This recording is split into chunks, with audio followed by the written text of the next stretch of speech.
Yan guys, may Easy Ride 150N tayo dito na hindi mag signal light. So kaya na pa natin to tinister. So ang naging problema niya is yung kanyang relay na. Check natin signal light natin. Ayan, wala. Kita nyo, hindi na mag signal light, pero naka-on yan yung yan. Nagbili tayo ng relay, yung adjustable, 100 pesos. Tapos socket, nagbili na rin tayo. 3-way yung relay ng AR150N. So convert natin sa 2-way. Paklasin ko muna tong cover.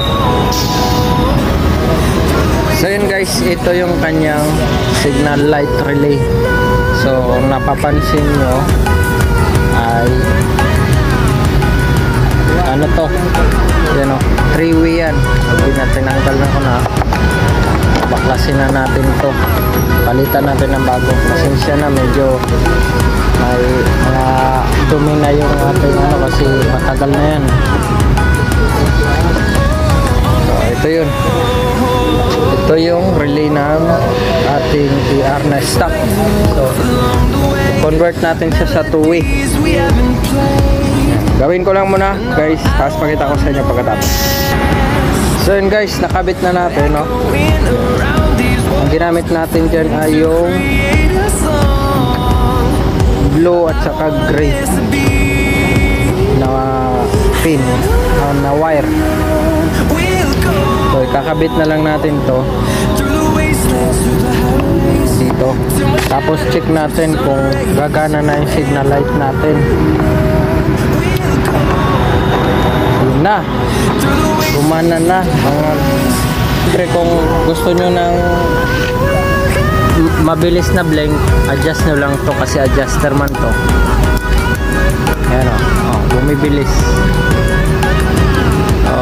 Siyempre ang gusto natin yung normal lang na signal light. 120 lang, pwede na yan. Then sabit na lang natin dito. So yun guys, nakabit na natin. Babalik na lang natin yung cover. Test muna natin. Ayan, ayos na. Siyempre pati yung kabila, yung likod din, pakita natin sa inyo. Ayan o, gumagana na yan. Ayan, gumagana yan mga lods. Ayan, ayan, pati harap. Good.